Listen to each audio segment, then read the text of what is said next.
PUC Minas. Conheça mais um personagem da história da universidade. Curso de Medicina Veterinária da PUC é destaque na Feira de Exposição Agropecuária. CNBB promove o primeiro mutirão de comunicação da Regional Leste. PUC Minas realiza encontro de negócios esportivos. Você confere esses e outros destaques desta terça-feira, 6 de junho. Está no ar o Espaço PUC, você por dentro do que acontece na universidade.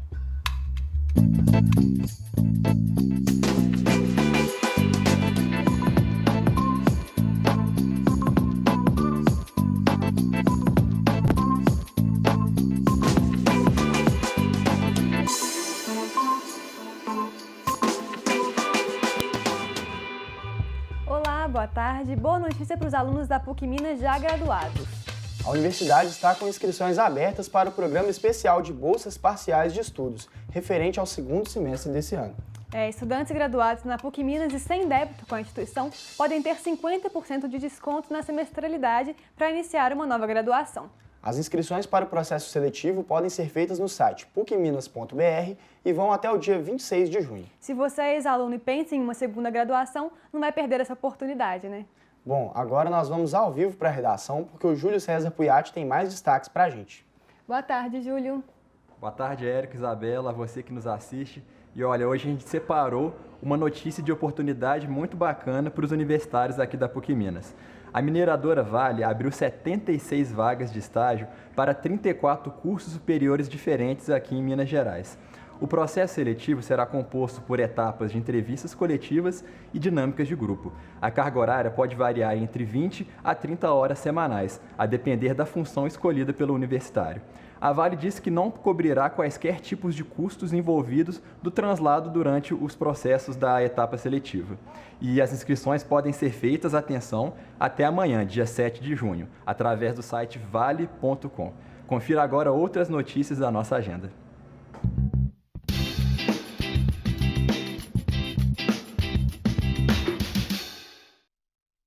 O primeiro seminário do Observatório de Migrações Internacionais do Estado de Minas Gerais e o terceiro seminário Imigração e Emigração Internacional vão ser realizados de amanhã até o próximo sábado. O primeiro dia de atividades será no auditório do Instituto Isabela Hendricks.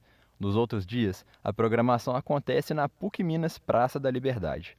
O tema dos seminários é Migrações e Múltiplos Deslocamentos em Tempos de Crise.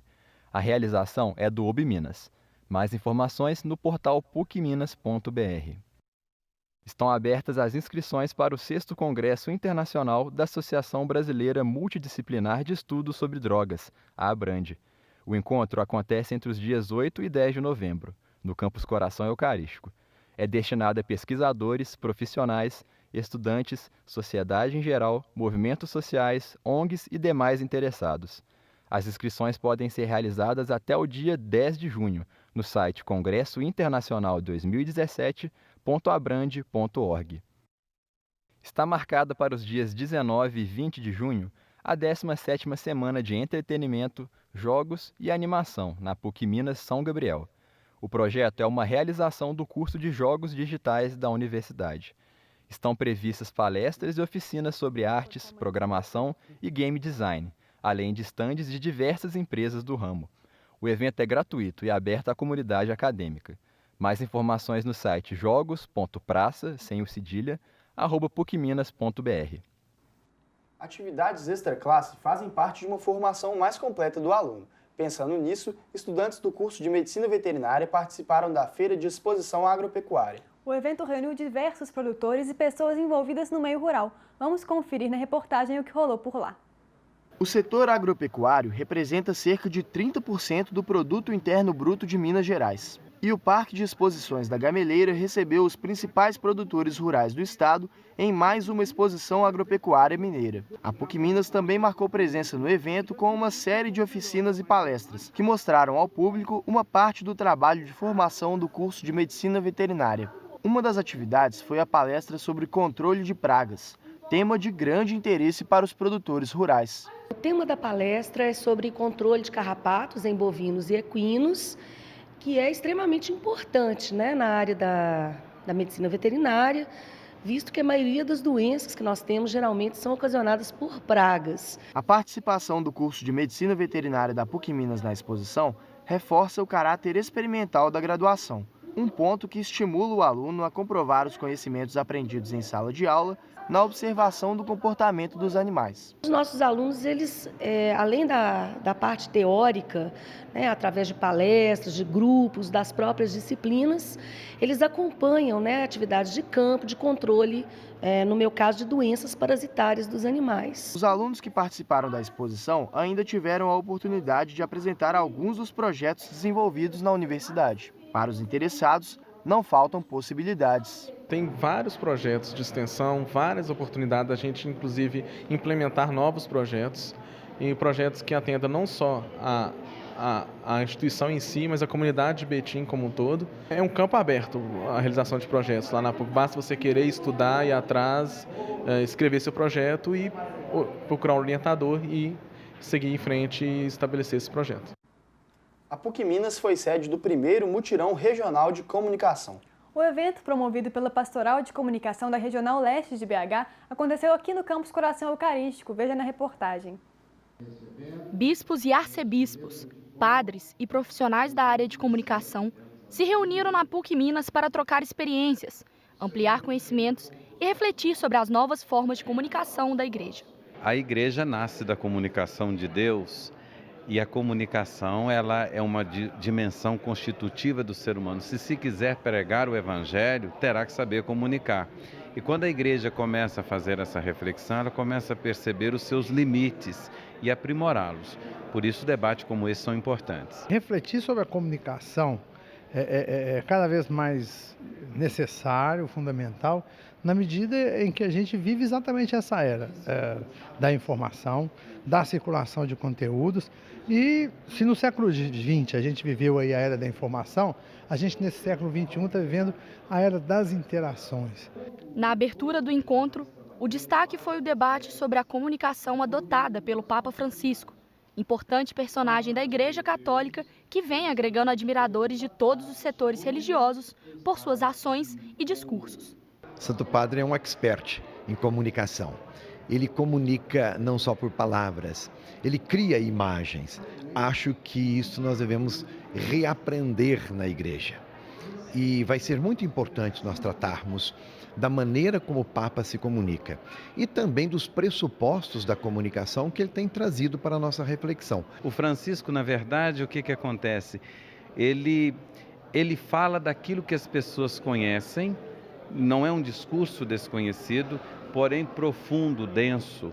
O Papa Francisco está nos ensinando a comunicar com todos os meios possíveis, inclusive com gestos, com metáforas e discursos curtos, porém profundos. O Espaço PUC vai agora para um rápido intervalo. No próximo bloco, a gente conversa sobre a política externa norte-americana e os primeiros 6 meses do governo Trump. O nosso convidado para falar do assunto é o professor Ricardo Guise Corniglion, do curso de Relações Internacionais da PUC Minas. Mas antes disso, vamos conferir mais um quadro hashtag na PUC Minas. Hoje você conhece a Silvia Amorim. Ela é estudante de jornalismo e conta pra gente sobre a experiência no PUC Aberta. Não sai daí, que a gente volta já já.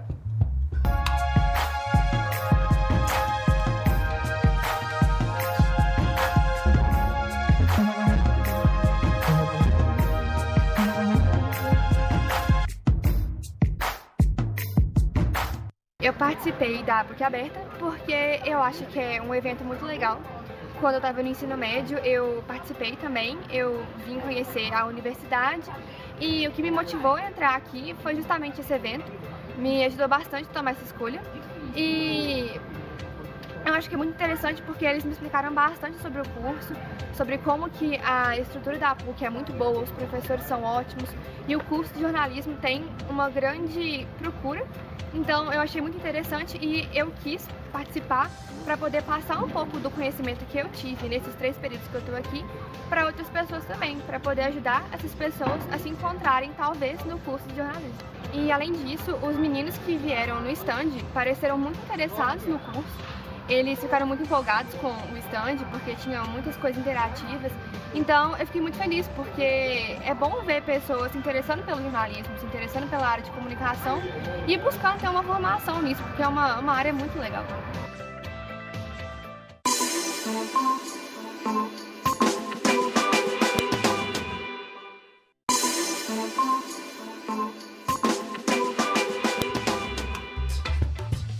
engana quem pensa que o esporte é só diversão. Por trás de todo o entretenimento, muita coisa tem que ser planejada e produzida. É isso aí. E ficar por dentro dessa realidade é fundamental para os profissionais em formação que vão se enveredar por essa área. Você conhece agora uma iniciativa da PUC Minas que alia o esporte e os negócios. Sempre antenada nas questões de interesse dos alunos e de olho nas perspectivas de atuação dos futuros profissionais da área de educação física, a PUC Minas realizou o ENED, primeiro encontro do esporte mineiro. A ideia dele foi discutido com os alunos que sugeriram o tema do evento e eles que se dividiram em comissões sob a nossa supervisão para organizar todo o evento. Então, a integração, teoria e prática, a interdisciplinaridade são marcas do nosso curso de especialização. O diretor de gestão da Lei do Incentivo ao Esporte do Governo do Estado foi um dos mais requisitados pelos participantes. Quem pode executar projetos na Lei de Incentivo são entidades sem finalidade lucrativa e prefeituras municipais. Então, inclui aqui clubes, associações, federações esportivas, com pelo menos um ano de existência legal, podem apresentar seus projetos. E os bons exemplos estão para garantir um histórico de vitórias. A gente já tem o projeto da Lei de Incentivo aprovado há 3 anos. A gente acredita no nosso trabalho, a gente acredita que a gente pode melhorar, que a gente pode conseguir os incentivos necessários. A gente continua treinando, a gente ama o que faz. Acho que é isso, perseverar, continuar trabalhando, se qualificando para chegar onde a gente chegou. E aí os resultados vão vir desse jeito, né? Os desafios do basquete não são diferentes. A Federação Mineira de Basquete luta para que a modalidade volte a ocupar o cenário esportivo com a mesma projeção de antes. Nós temos um esporte que realmente ocupa, em geral, o cenário brasileiro, que é o futebol, né? Nós temos também o vôlei, mas o basquete ele é um esporte de respeito e está em processo de crescimento. Nós estamos tendo mudança em todo o país, então, naturalmente, nós estamos tendo mudança também nas entidades. A Confederação Brasileira de Basquete hoje, que é a nave-mãe do basquete brasileiro, está passando por uma mudança. O evento buscou contextualizar e promover o relacionamento entre as cadeias produtivas, além de evidenciar o grau de envolvimento de cada indivíduo nessas organizações. A importância da gente debater sobre as cadeias produtivas é porque a gente teve grandes eventos e, mesmo assim, o PIB do esporte ficou 1,9, sendo que em 2002, sem pretensão nenhuma de grandes eventos, a gente tinha um PIB de 1,2. Promover o relacionamento das cadeias produtivas é incluir e mostrar algumas cadeias que elas fazem parte do esporte, como limpeza, cloro, empresas de limpeza, serviços de limpeza. Muitas dessas empresas não sabem que elas fazem parte das cadeias produtivas do esporte e elas fazem. Apoiar e promover eventos como o ENED vão de encontro à filosofia de trabalho da PUC Minas. E a base de sucesso para isso é o bom diálogo com os departamentos dos cursos da universidade. Não, sem dúvida nenhuma, a PUC Minas é uma universidade diferenciada, porque se coloca em abertura para dialogar com a sociedade. Então, ela devolve aos departamentos e aos cursos que ela possui, essa possibilidade de criar diálogos, de criar pontes com a sociedade e, portanto, o apoio institucional é muito importante para nós. A gente conversa agora aqui no estúdio sobre um assunto que tem movimentado o cenário internacional. Temos pouco mais de 6 meses desde o início do governo de Donald Trump nos Estados Unidos. Para fazer um balanço sobre esse primeiro semestre do republicano à frente da potência norte-americana e falar sobre a política externa do país, recebemos no estúdio o professor Ricardo Guise Corniglion, professor de Relações Internacionais. Boa tarde, professor. Tudo bem? Boa tarde, como vai? Tudo bom? Tudo bem. Seja bem-vindo ao Espaço Público. Obrigado, agradeço. Então, professor, considerando esses primeiros 6 meses de governo Trump, a gente sabe que ele é marcado, desde a corrida presidencial, por várias polêmicas e tudo mais, mas o que a gente pode falar, a princípio, sobre os primeiros impactos da administração dele nos Estados Unidos? Olha, foram 5 meses até agora, praticamente. Eu acredito que ele está procurando cumprir o que ele prometeu na campanha dele. Agora, o problema é que várias dessas promessas ele não conseguiu executar ainda, como, por exemplo, a construção do muro, que vai separar os Estados Unidos do México e proibir imigrantes de determinados países de entrar nos Estados Unidos. Isso foi vetado até pela Justiça de Primeira Instância nos Estados Unidos. Mas, assim, algumas outras ele tá conseguindo fazer. Tirou os Estados Unidos da Aliança Transpacífica, enfim. Eu acredito que essas medidas que ele está tomando estão contribuindo, de certa forma, para isolar mais os Estados Unidos no resto do mundo e, com isso, os Estados Unidos têm perdido boa parte da liderança que foi construída desde a Segunda Guerra Mundial até hoje. Muita gente, por exemplo, eu já ouvi críticas em relação ao Obama, dizendo que o ex-presidente Obama era um presidente fraco, etc.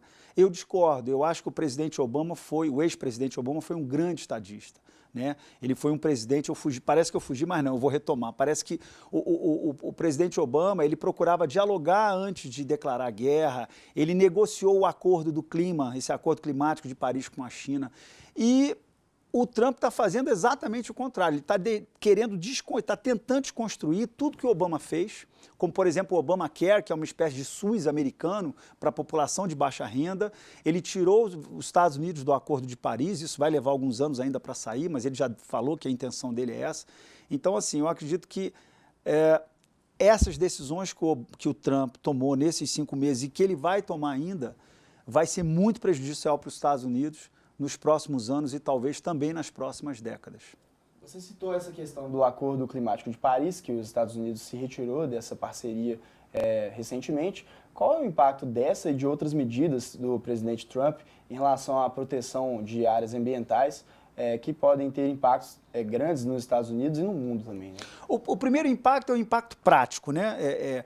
Os Estados Unidos e China, os dois juntos, são os maiores poluidores do mundo. Eles emitem quase 50% dos gases do efeito estufa. O principal gás do efeito estufa, que é o dióxido de carbono, que a gente chama vulgarmente de gás carbônico, né? São duas moléculas, dois átomos de oxigênio, um de carbono. Essa molécula, quando ela começa a se concentrar na atmosfera numa quantidade muito grande, ela não permite que parte do calor do Sol que venha para a Terra seja irradiada de volta para o espaço. Então, a tendência é a temperatura do planeta ir aquecendo. Esse Acordo de Paris, o objetivo dela é evitar que o clima no mundo se aqueça mais de 2 graus até o final desse século. Mesmo assim, a gente já vai ter uma série de problemas climáticos e ambientais, etc. Então, assim, a saída dos Estados Unidos representa, primeiro, um dos maiores poluidores do mundo não vai se esforçar, a princípio, pelo menos do ponto de vista do governo federal, para diminuir essas emissões, né? Um esforço para diminuir. Embora algumas cidades, alguns estados americanos já disseram que vão tentar cumprir o Acordo de Paris.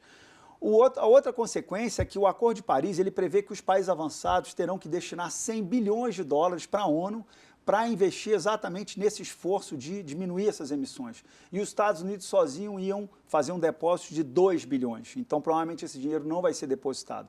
Essa é a consequência prática. A consequência do ponto de vista diplomático, político, é exatamente o acordo perder uma liderança, perder um exemplo, né? Os Estados Unidos poderiam ser um exemplo de liderança exatamente nesse esforço ambiental. E com isso, acaba que o Acordo de Paris ele fica sem um membro importantíssimo. Mas eu não acho que isso vai levar o Acordo de Paris a fracassar, porque eu acredito que a União Europeia e principalmente a China vão ocupar esse vácuo de liderança que os Estados Unidos está deixando sob a presidência do Trump.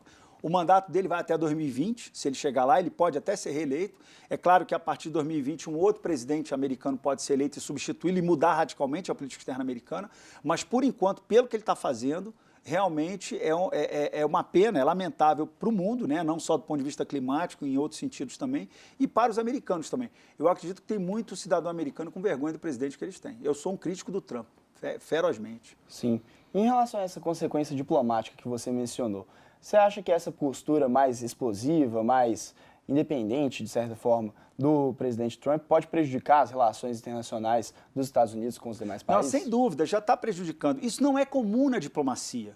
Né? Os diplomatas, eles são treinados para ter um outro tipo de postura, um outro tipo de relacionamento. Isso vale também para chefe de Estado, para chefe de governo. Né? E ele veio de um mundo que não era diplomático, ele veio do mundo empresarial, ele veio do mundo da mídia, da televisão, que é um mundo completamente diferente. Talvez ele se enquadrasse bem nesse mundo. Ele é um presidente, ele é uma pessoa, uma figura que gosta muito de polêmica. Você vê, agora ele polemizou com o prefeito de Londres por causa do atentado terrorista que teve em Londres, quer dizer, totalmente fora de contexto. Né? Então, assim, ele gosta de chamar atenção, ele gosta de estar sempre na mídia. Mas até que ponto isso é prejudicial para a diplomacia dos Estados Unidos no mundo, para o posicionamento dos Estados Unidos perante os outros países? Ele está em guerra com os seus grandes aliados, né, principalmente com os europeus, com a Alemanha, com a França, e ele está se aproximando de países que são rivais dos Estados Unidos, que são concorrentes, que são competidores dos Estados Unidos na geopolítica mundial, como é o caso da Rússia, por exemplo, né? Então, assim, realmente ele está colocando a diplomacia norte-americana completamente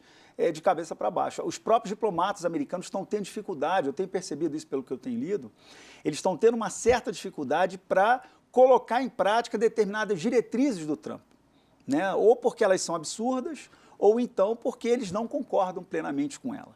Então, você acaba tendo que defender algo que o presidente defende, mas que o establishment diplomático nem sempre está de acordo. E quais têm sido as principais nuances dessas tentativas diplomáticas dos Estados Unidos com a China e com a Rússia, principalmente, né? Essas questões dos adversários antigos que você citou. Desde antes dele ser eleito, ele já tinha uma certa admiração pela Rússia e pelo presidente da Rússia em particular, o Vladimir Putin. Ele procurou se aproximar da Rússia, ainda que vagarosamente, para isso não chamar demais a atenção da imprensa, porque a equipe dele está sendo investigada, né, pela influência russa nas eleições americanas. Mas, obviamente, que Rússia e Estados Unidos têm diferenças muito grandes, muito sérias do ponto de vista geopolítico, na Síria, no Oriente Médio, em vários lugares do mundo. E aí, obviamente, quando ele tentou dar um passo mais longo, ele viu que não era possível, né? A geopolítica ela tem certas questões que o presidente sozinho não consegue resolver. São questões maiores, são questões macro, que não basta você ter vontade para isso, né? Esse tabuleiro de xadrez mundial, ele é muito complicado de você jogar ali, né? Não é uma coisa só de, eu gostei dele, eu simpatizei dele. E no caso com a China, obviamente que ele no início ele começou a criticar muito a China, agora se aproximou um pouco de novo, mas a China adota uma política externa muito pragmática com os Estados Unidos, né? Nesse ponto, eles aprenderam a fazer a diplomacia que os europeus fazem já há muitos séculos, ou seja, uma diplomacia parcimoniosa, uma diplomacia que aos poucos você vai, né, conseguindo aquilo que você quer. O Churchill tem uma frase muito interessante, né? O Winston Churchill, que foi o herói britânico da Segunda Guerra Mundial, que ele dizia o seguinte: diplomacia é a arte de convencer os outros a irem ao inferno de tal forma que elas perguntem como se chegar lá, né? Então, do ponto de vista da política internacional, a gente tem que ir com muito cuidado, né, para poder fazer as coisas acontecerem, e não é o caso dele. Sim. Professor, nosso tempo está chegando ao fim, mas antes disso, em relação aos índices de popularidade do presidente nos Estados Unidos, que já estão relativamente baixos, essas polêmicas nas quais ele se envolveu desde a corrida presidencial podem afetar ainda mais esses índices de popularidade ao ponto de tornar a administração dele instável dentro do país? Sem dúvida. Eu diria que a administração dele já está em perigo, não só por causa dessas polêmicas, mas principalmente pela possível conexão da eleição dele com os russos. Provavelmente os russos invadiram, sim, os arquivos lá do Partido Democrata e ajudaram o Trump a se eleger, né? Então, eu acredito que, eu não sei, eu previ no início que ele não chegaria ao final do mandato, em 2020. Eu acredito que isso vai acontecer, né? Possivelmente eles vão abrir uma investigação. Não estou torcendo para isso, não, né? Eu acho que já que ele foi eleito, ele que fique 4 anos lá e faça o trabalho dele. Eu costumo dizer que cada país, cada nação tem o presidente que merece, principalmente se ela é uma democracia. Se os americanos elegeram ele, agora tem que ficar com ele nos próximos 4 anos. Mas a situação dele para um presidente início de mandato é muito preocupante, em vários aspectos, né, do cargo que ele exerce, da importância do cargo, não só internamente, mas do ponto de vista das relações internacionais também. Sim, vamos ver aí as cenas dos próximos capítulos, né? Isso. Professor, gostaria de agradecer a sua presença aqui no Espaço PUC e a conversa sobre essa questão presidencial americana. Eu agradeço também, muito obrigado. Obrigado, até a próxima. Até a próxima. O programa de hoje fica por aqui. Você tem alguma sugestão ou comentário para a gente? Envie para o nosso e-mail, espaçopuc@pucminas.br, e participe pelas redes sociais da PUC TV. Amanhã estamos de volta às 5 horas da tarde pela PUC TV e TV Horizonte. Obrigada pela companhia e até lá!